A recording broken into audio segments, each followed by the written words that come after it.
Bien immobile, Titan se tenait au beau milieu du pâturage. Sa silhouette massive, rigide comme la pierre sculptée.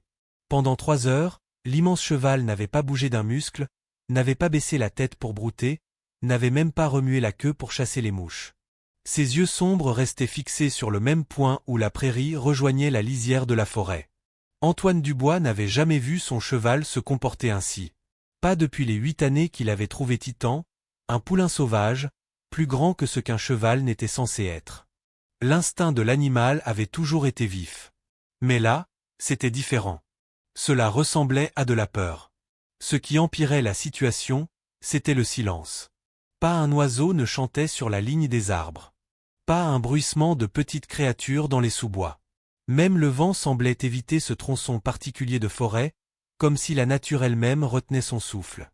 Antoine s'approcha lentement, ses mains burinées cherchant les rênes de cuir qui pendaient mollement autour du cou de Titan. Les oreilles du cheval tressaillirent à son contact, mais son regard ne faiblit jamais sur ce qui avait capté son attention dans les ombres entre les arbres. « Qu'est-ce qu'il y a, mon grand » murmura Antoine, suivant la direction de ses yeux inébranlables. Au début, il ne vit rien d'autre que le mur familier de pins et de chênes qui bordait sa propriété aussi loin qu'il se souvienne. Les mêmes arbres qui avaient fourni le bois pour sa grange, l'abri pendant les orages, et la frontière rassurante qui maintenait le monde à distance de son foyer isolé. Mais alors que ses yeux s'habituèrent aux ombres mouchetées, quelque chose attira la lumière de travers. Un éclair de métal là où il ne devrait pas y en avoir.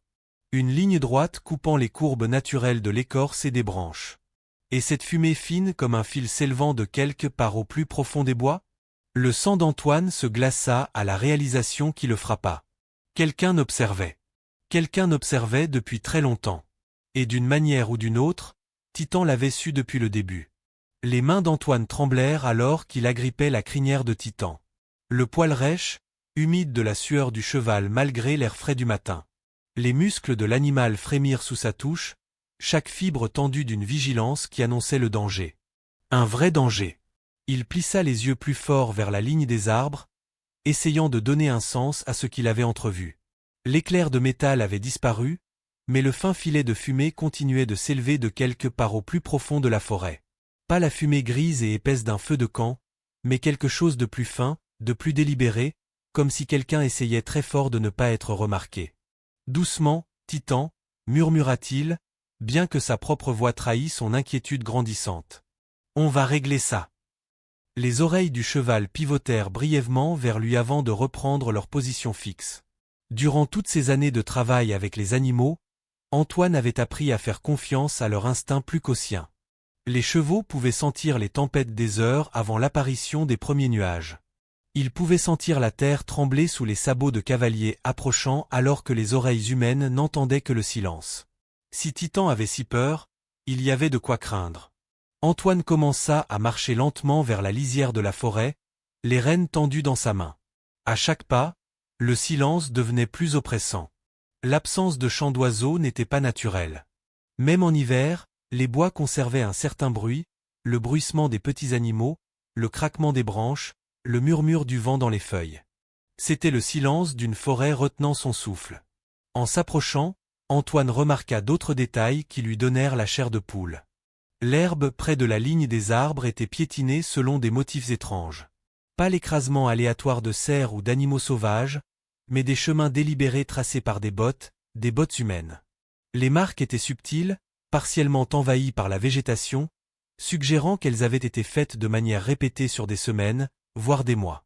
Son estomac se serra à la mesure des implications. Quelqu'un allait et venait de sa propriété régulièrement, utilisant la forêt comme couverture. Quelqu'un qui connaissait ses routines suffisamment bien pour éviter la détection.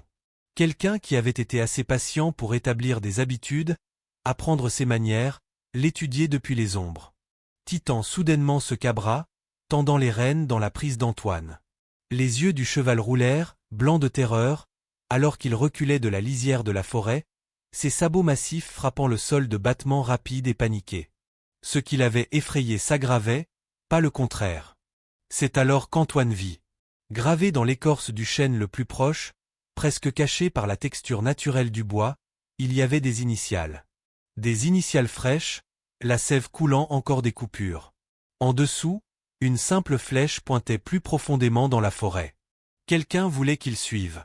Quelqu'un attendait qu'il remarque, et d'une manière ou d'une autre, il savait que Titan finirait par les révéler. La question qui glaça le sang d'Antoine était simple. Depuis combien de temps planifiait-il cela?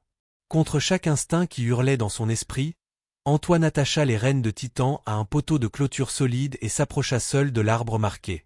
Le cheval hennit en protestation, piaffant et tirant contre la contrainte, mais Antoine ne pouvait pas risquer de le rapprocher de ce qui attendait dans la forêt. Les initiales gravées dans le chêne étaient rudimentaires mais délibérées. AD, ses propres initiales. En dessous, la flèche pointait plein nord, plus profondément dans les bois qu'Antoine n'était aventuré depuis des années. La sève suintant des coupures fraîches était encore collante au toucher, signifiant que quelqu'un les avait gravées récemment, peut-être dans les dernières 48 heures. Son esprit fit le tour des possibilités, qui connaissaient son nom complet. La ville la plus proche était à 2 jours de cheval, et il parlait rarement à qui que ce soit là-bas, au-delà des échanges basiques pour les provisions. Il vivait délibérément isolé, évitant les complications qui venaient avec les voisins et la communauté.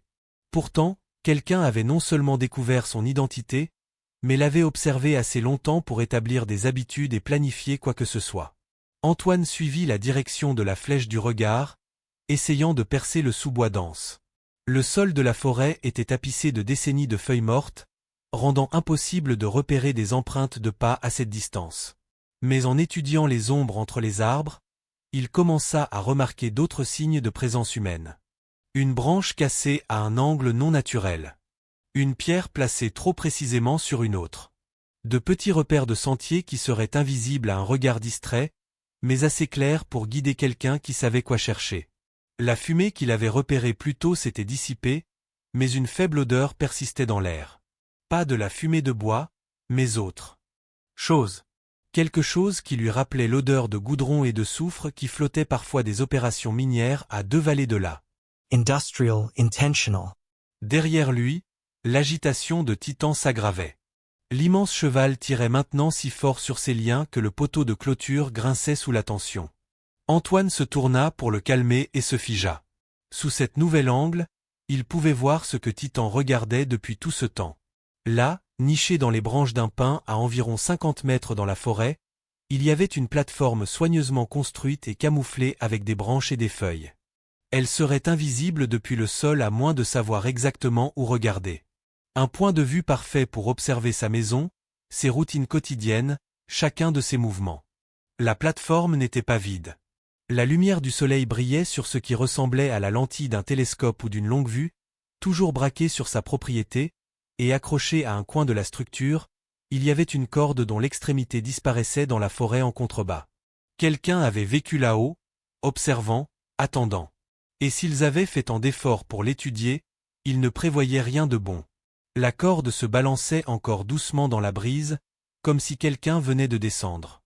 Les mains d'Antoine tremblaient alors qu'il cherchait le fusil de chasse qu'il gardait monté à l'intérieur de sa grange. Chaque ombre semblait bouger. Chaque craquement du vieux bois ressemblait à des pas. La connaissance que des yeux l'avaient observé pendant des semaines, peut-être des mois, lui donnait la chair de poule, avec la sensation d'être perpétuellement observé. Il chargea le fusil avec une efficacité exercée, bien que ses doigts aient tâtonné avec les munitions plus que d'habitude. Le poids de l'arme dans ses mains lui apportait un certain réconfort, mais pas assez pour calmer les battements de son cœur. Titan restait attaché au poteau de clôture, toujours agité, mais ne tirait plus sur ses liens. Le cheval semblait comprendre que quelque chose avait fondamentalement changé. Se déplaçant aussi silencieusement que possible, Antoine contourna sa propriété, s'approchant de la forêt du côté et tout le sous-bois était plus épais. Si quelqu'un observait encore depuis cette plateforme, cet itinéraire le maintiendrait caché jusqu'à ce qu'il puisse s'approcher de la base de l'arbre. La forêt semblait différente maintenant qu'il savait qu'il n'était pas seul. Chaque brindille qui craquait sous ses bottes sonnait comme du tonnerre. Chaque oiseau qui s'envolait soudainement pouvait être un signal. L'air lui-même semblait épais de menaces, comme si les arbres eux-mêmes gardaient des secrets. Lorsqu'il atteignit la base du pin qui soutenait la plateforme d'observation, Antoine découvrit des preuves qui lui glacèrent le sang. Le sol autour du tronc était lissé par d'innombrables allées et venues le long de la corde. Enfouies sous une fine couche de feuilles et de débris, Il trouva les restes de plusieurs petits feux de camp, leurs cendres mêlées à ce qui ressemblait à des restes de nourriture et du tabac. Quelqu'un avait vécu ici, pas seulement rendu visite occasionnellement, mais avait réellement campé par roulement. L'organisation requise pour une telle opération suggérait que ce n'était pas l'œuvre de simples vagabonds ou d'hommes désespérés à la recherche de cibles faciles. C'était planifié, coordonné et patient. Près d'un des foyers, partiellement caché sous une pierre plate, Antoine trouva quelque chose qui lui fit tomber l'estomac. Un petit carnet, ses pages remplies d'observations détaillées écrites d'une main soignée. Ses routines quotidiennes étaient cartographiées avec une précision militaire. Heure où il nourrissait Titan, où il ramassait les œufs de ses poules, où il allait au puits, même quand il dormait habituellement et quand il se réveillait. Les entrées remontaient à des mois. Quiconque avait écrit cela en savait plus sur ses habitudes que lui-même. Il savait qu'il gardait son argent dans une boîte en fer blanc sous son lit. Il savait qu'il allait en ville tous les troisièmes mardis pour les provisions. Il savait qu'il était complètement seul ici, sans voisins assez proches pour entendre des coups de feu ou des cris. Mais ce qui le glaça le plus, ce furent les notes en marge, des nombres et des calculs qui ressemblaient à la planification de quelque chose de spécifique, des distances mesurées de sa maison à divers points de la forêt, des estimations de temps nécessaires pour se déplacer sans être vu d'un endroit à un autre. Et en bas de la page la plus récente, une seule ligne qui fit trembler ses mains alors qu'il la lisait. Cible confirmée, prêt à procéder. Le carnet glissa de ses doigts alors que le son de chevaux approchant parvenait à ses oreilles. Plusieurs cavaliers se déplaçant rapidement venant de la direction de sa maison. Il n'essayait plus d'être silencieux. Antoine tomba à plat ventre derrière une bûche tombée, serrant le fusil contre sa poitrine. À travers les espaces entre les arbres, il pouvait voir 3 cavaliers s'approchant de sa maison à un rythme régulier. Ils ne se dépêchaient pas, ce qui les rendait d'une certaine manière plus terrifiants que s'ils avaient chargé avec des armes crépitantes. Ces hommes étaient confiants, imperturbables, certains de leur contrôle sur la situation. Le cavalier en tête descendit près de Titan, qui se cabra et tira frénétiquement sur ses liens. L'homme bougeait avec la confiance aisée de quelqu'un qui savait exactement ce qu'il faisait. Il portait des vêtements sombres et un chapeau à large bord qui jetait son visage dans l'ombre, mais Antoine pouvait voir le reflet du métal à sa hanche. Plusieurs armes. Le deuxième cavalier commença à faire le tour de la petite cabane d'Antoine, vérifiant fenêtres et portes avec une précision méthodique. Ses mouvements étaient ceux d'un homme familier avec ce type de travail. Pas de violence aléatoire, mais une efficacité professionnelle. Le troisième cavalier resta monté, positionné là où il pouvait surveiller la lisière de la forêt et le chemin menant à la route principale. L'esprit d'Antoine s'emballa alors qu'il les regardait travailler. Ce n'étaient pas des hors-la-loi désespérés à la recherche d'argent rapide. La coordination, la patience, la surveillance détaillée, tout indiquait quelque chose de beaucoup plus organisé. Mais qu'est-ce que 3 fermiers comme lui pouvaient bien avoir qui justifierait un tel niveau de planification? Le cavalier en tête sortit quelque chose de sa sacoche et marcha vers la porte d'entrée d'Antoine. Même à cette distance, Antoine pouvait voir que c'était un morceau de papier. L'homme le cloua à la porte en bois avec un soin délibéré, puis recula et fit signe à ses compagnons. Il n'était pas là pour le voler pour l'instant. Il livrait un message. Les cavaliers remontèrent et commencèrent à partir, mais pas par où ils étaient venus. Au lieu de cela, ils se dirigèrent directement vers la forêt, suivant un chemin qui les amènerait dangereusement près de la cachette d'Antoine. Il s'enfonça davantage contre la bûche tombée, essayant de devenir invisible parmi le bois pourri et les feuilles mortes. Alors qu'il passait à moins de 20 mètres de sa position, Antoine entendit des fragments de leur conversation. La voix du cavalier en tête était calme. Professionnelle, comme un homme discutant d'arrangements commerciaux. Demain soir, alors il aura eu le temps de le lire et de faire son choix. Et s'il refuse, la voix du second cavalier portait une pointe d'empressement qui fit froid dans le dos d'Antoine. Il ne refusera pas. Pas une fois qu'il comprendra ce que nous savons de son passé. Les mots frappèrent Antoine comme un coup physique. Son passé. Il y avait des choses dans son histoire qu'il avait passé des années à essayer d'oublier. Des erreurs qui l'avaient conduit à cette vie isolée en premier lieu. D'une manière ou d'une autre, ces hommes avaient découvert des secrets qu'ils pensaient enfouis à jamais. Les cavaliers disparurent dans la forêt, suivant ce qui était clairement un sentier bien établi. Antoine attendit que le son des sabots disparaisse complètement avant de sortir de sa cachette. Ses jambes tremblaient alors qu'il retournait vers sa cabane, redoutant le message qu'il attendait sur sa porte. Mais alors qu'il approchait de sa maison, il remarqua quelque chose qui le fit s'arrêter net. Titan avait disparu. La corde pendait vide du poteau de clôture, coupée net avec une lame tranchante. Ils avaient pris son cheval, et d'une manière ou d'une autre, Antoine savait que ce n'était que le début. Antoine s'approcha de sa porte d'entrée avec le fusil prêt, bien que ses mains tremblent si fort qu'il n'était pas sûr de pouvoir toucher quoi que ce soit s'il avait besoin de tirer. Le papier cloué sur le bois patiné était cher, pas le matériau rugueux que la plupart des gens utilisaient par ici. Quelqu'un avec de l'argent avait écrit ce message. Il déchira le papier et le lut 2 fois avant que les mots ne s'imprègnent pleinement. L'écriture était nette, éduquée, mais le contenu lui donna la glaciation. Monsieur Dubois, nous connaissons Denver. Nous connaissons l'incendie. Nous connaissons les 3 personnes qui sont mortes à cause de vos choix. Demain au coucher du soleil, venez à l'ancien puits de mine à 2 miles au nord de votre propriété. Venez seul. Apportez l'argent que vous avez volé, et nous vous rendrons votre cheval et oublierons ce que nous savons. Refusez, et tout le monde dans le territoire apprendra la vérité sur qui vous êtes vraiment. Vous avez jusqu'à demain pour décider si votre nouvelle vie vaut la peine d'être gardée. Le papier se froissa dans ses poings tremblants. Denver. Il connaissait Denver. Après 8 ans de fuite de ce cauchemar, de construction d'une vie tranquille où personne ne posait de questions sur son passé, quelqu'un l'avait trouvé. Quelqu'un savait exactement ce qu'il avait fait et la culpabilité qu'il portait. Antoine trébucha dans sa cabane et s'effondra sur sa seule chaise. L'argent qu'il mentionnait était caché sous ses planchers, exactement là où ses notes de surveillance avaient indiqué qu'il savait qu'il serait, $1500. Tout ce qu'il avait réussi à économiser au fil des ans grâce à une vie prudente et un travail acharné. Mais ce n'était pas de l'argent volé, malgré ce que disait la note. C'était de l'argent qu'il avait gagné, honnêtement, pièce par pièce, essayant d'expier ce qui ne pouvait jamais être pardonné. L'incendie à Denver avait été un accident. Une lanterne renversée lors d'une lutte, se propageant plus vite que quiconque n'aurait pu l'imaginer. 3 personnes piégées à l'étage supérieur de la pension. 3 vies perdues parce qu'Antoine avait été trop lent à comprendre le danger, trop figé par la peur pour agir assez vite. Les autorités avaient appelé cela un tragique accident, mais Antoine savait mieux. Son hésitation avait coûté la vie à ces personnes. Il avait quitté Denver cette même nuit, incapable d'affronter les familles des morts, incapable de dormir dans une ville où chaque bâtiment lui rappelait son échec. Pendant 8 ans, il avait vécu avec le poids de ses morts, essayant de devenir un meilleur homme en leur mémoire.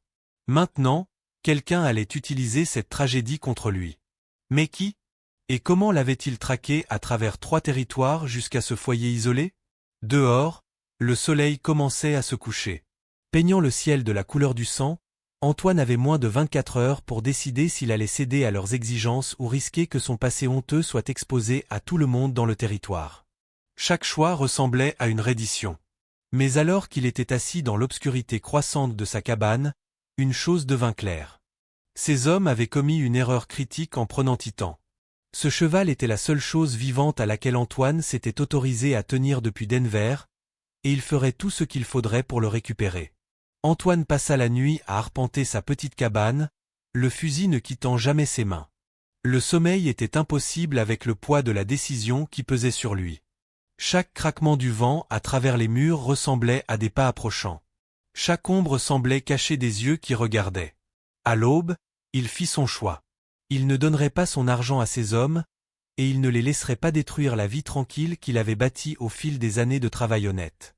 Mais plus que cela, il ne pouvait pas abandonner Titan. Le cheval avait été son seul compagnon pendant les périodes les plus sombres de sa culpabilité, la seule chose vivante qui ne l'avait jamais jugé pour ses échecs passés. Antoine souleva la planche de plancher branlante et récupéra ses économies. $1500 en pièces d'or et en papier-monnaie soigneusement enveloppés dans du tissu huilé, toute sa fortune gagnée au cours de 8 années de vie prudente et de travail acharné. Mais au lieu de se préparer à le remettre, il le divisa en 3 petits tas et les cacha à différents endroits autour de sa propriété. Si ces hommes voulaient le voler, il ne trouverait rien. Il passa la matinée à se préparer pour ce qui pourrait être son dernier jour. Il nettoya et chargea son fusil, vérifia ses munitions et aiguisa son couteau de chasse jusqu'à ce que la lame puisse fendre un cheveu. Il écrivit une brève lettre expliquant ce qui s'était passé et la laissa sur sa table, espérant que quelqu'un la trouverait éventuellement et comprendrait pourquoi il avait fait les choix qu'il avait faits. Alors que l'après-midi approchait, Antoine commença la marche vers l'ancien puits de mine.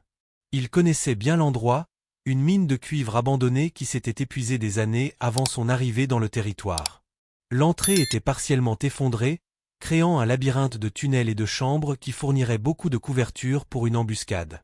Pas le genre d'endroit qu'un homme honnête choisirait pour une rencontre.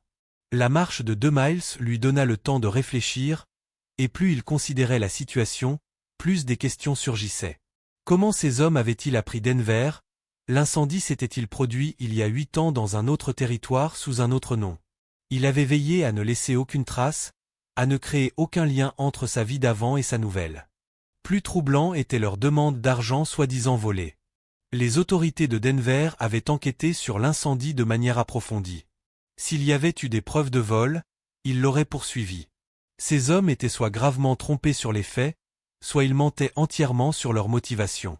Alors qu'il approchait de l'entrée de la mine, Antoine aperçut un mouvement dans les ombres. 3 chevaux attachés. À un arbre mort, leur cavalier nulle part en vue. Les mêmes 3 hommes qu'hier. Mais maintenant, ils avaient l'avantage de la position et de la préparation. Ils avaient choisi cet endroit soigneusement, sachant que cela leur donnerait plusieurs voies d'évasion et des positions défendables. Mais alors qu'Antoine étudiait le terrain autour de la mine, il remarqua quelque chose qui fit s'accélérer son pouls. Des empreintes fraîches, celles de sabots, menaient hors de l'entrée de la mine, s'enfonçant plus profondément dans les collines. Trop d'empreintes pour seulement 3 chevaux. Ces hommes ne travaillaient pas seuls. Le hennissement distinctif de Titan, son étalon, résonnait de quelque part à l'intérieur des tunnels, confirmant sa présence, mais révélant aussi à quelle profondeur il l'avait emmené dans la montagne. Atteindre Titan signifiait marcher dans un piège sans issue claire. Mais alors que Neil vérifiait une dernière fois sa carabine, il réalisa quelque chose qui changea tout. Il reconnut l'un des chevaux attachés à l'arbre, ses marques blanches caractéristiques, la façon particulière dont il ménageait son antérieur gauche. Il avait déjà vu ce cheval à Denver, la nuit de l'incendie. Le souvenir frappa Neil comme un coup physique alors qu'il fixait le cheval familier. Il avait vu cet animal devant la pension de famille de Denver, la nuit du feu, attaché au poteau pendant que son cavalier réglait ses affaires à l'intérieur. Les mêmes affaires qui avaient conduit à la bagarre, à la lanterne renversée et à la mort de 3 personnes innocentes. Neil comprit alors qui étaient vraiment ces hommes. Ce n'étaient pas des criminels au hasard tombés sur son secret. C'étaient les associés de l'homme mort dans l'incendie de cette pension il y a 8 ans. L'homme dont les activités illégales avaient provoqué la lutte qui avait déclenché l'incendie. Il l'avait traqué à travers 3 territoires, non pour la justice, mais pour la vengeance. La voix du chef résonna de quelque part dans le puits de la mine, calme et assurée. « Monsieur Granger, nous savons que vous êtes là dehors. Entrez et finissons ce qui a commencé à Denver. » Neil prit une profonde inspiration et pénétra dans l'obscurité de l'entrée de la mine. L'air était épais de poussière et de l'odeur métallique du vieux minerai de cuivre. L'eau dégouttait quelque part dans les profondeurs, créant un rythme irrégulier qui masquait le bruit des pas. Ses yeux s'habituèrent lentement à la faible lumière filtrant de l'extérieur. Le tunnel principal s'étendait devant lui sur une 50aine de mètres avant de se ramifier en plusieurs passages plus petits. Le hennissement de Titan venait du passage de gauche, se répercutant sur les parois rocheuses. Mais Neil pouvait entendre des voix venant de plusieurs directions, confirmant son soupçon que plus de 3 hommes l'attendaient. « Vous avez tué notre associé », continua la voix, plus près. « Marcus Webb menait des affaires légitimes quand vous êtes intervenu. L'incendie qui a suivi était de votre faute, et l'argent qu'il transportait a disparu cette même nuit. » Les mains de Neil se serrèrent sur sa carabine. Marcus Webb. Le nom ramena toute l'horreur de cette nuit. Webb battait une jeune femme dans le couloir de la pension, exigeant le paiement d'une dette que son défunt mari était censé avoir. Quand il tenta d'intervenir, Webb sortit un couteau. La lutte qui s'ensuivit renversa la lanterne qui déclencha l'incendie. Webb volait cette femme, lança Neil, sa voix résonnant dans les tunnels. Je l'ai vu prendre son argent. Si quelqu'un a volé quoi que ce soit cette nuit-là, c'était lui. Un rire sec retentit de quelque part devant. Marcus collectait ce qui était dû à notre organisation. Le mari de cette femme avait emprunté de l'argent qu'il ne pouvait pas rembourser. Nous ne faisons pas de charité, monsieur Granger. Nous collectons les dettes. Les pièces du puzzle s'assemblèrent avec une clarté nauséabonde. Webb n'avait pas été un simple criminel. Il faisait partie d'une organisation de prêt. Du genre qui s'attaquait aux désespérés et utilisait la violence pour collecter les paiements. L'argent qu'il prétendait que Neil avait volé était probablement ce que Webb avait déjà pris à ses victimes. Une ombre bougea dans le tunnel devant, et Neil aperçut l'éclat du métal. Quelqu'un se positionnait pour un tir direct. Mais alors qu'il se préparait à se mettre à couvert, un autre son parvint à ses oreilles. Plusieurs chevaux approchant de l'entrée de la mine à vive allure. Trop de chevaux pour que ce soit une coïncidence. Quoi que ces hommes aient prévu, c'était plus gros qu'une simple vengeance pour un associé mort. Ils avaient amené une armée dans cette mine isolée, et Neil était piégé au milieu, sans nulle part où fuir. Neil se pressa contre le mur de la mine alors que le bruit des chevaux approchant devenait plus fort. Par l'entrée derrière lui, il pouvait voir des nuages de poussière s'élever au loin. Au moins 6 cavaliers, peut-être plus, convergeaient vers la mine par différents chemins. Ces hommes avaient méticuleusement planifié cette embuscade, mais ils avaient commis une erreur cruciale. Ils ne connaissaient pas la mine aussi bien que lui. Des années d'exploration de ces tunnels abandonnés en chassant avaient appris à Neil chaque passage et chaque cul-de-sac. Il y avait un puits étroit qui reliait le tunnel principal à une sortie cachée de l'autre côté de la colline. S'ils pouvaient atteindre Titan et accéder à ce passage, ils pourraient tous deux s'échapper avant l'arrivée des renforts. « Vous êtes encerclés, Granger », lança le chef. « Nos associés arrivent maintenant. Vous pouvez sortir pacifiquement et faire face à la justice pour ce que vous avez fait à Marcus, ou nous vous traînerons dehors. Quoi qu'il en soit, vous ne quitterez pas ces montagnes vivants. » Au lieu de répondre, Neil s'enfonça plus profondément dans la mine, utilisant sa connaissance des lieux pour rester en avance sur ses poursuivants. Le passage où Titan était retenu se connectait à la voie d'évacuation. Mais y accéder signifiait traverser une chambre où au moins 2 hommes attendaient. En approchant de la chambre, Neil pouvait les entendre murmurer avec urgence au sujet des cavaliers qui approchaient. Leur confiance commençait à s'effriter alors qu'ils réalisaient à quel point leur simple complot de vengeance était devenu compliqué. Ce n'étaient pas des tueurs professionnels. C'étaient des criminels qui avaient laissé leur colère brouiller leur jugement. Neil profita de leur distraction pour passer furtivement devant leur position dans l'obscurité. La chambre où ils avaient attaché Titan était juste devant, et le bruit des chevaux qui approchaient à l'extérieur devenait de plus en plus fort. Quoi qu'il en soit des renforts qui arrivaient, il serait là d'ici quelques minutes. Il trouva Titan dans une caverne naturelle, solidement attaché, mais indemne. Les yeux du cheval montrèrent un soulagement quand il reconnut l'odeur de Neil. Travaillant rapidement, Neil défit les liens et mena Titan vers le passage étroit qui les mènerait à la liberté. Derrière eux, des cris retentirent alors que les hommes découvraient leur tentative d'évasion.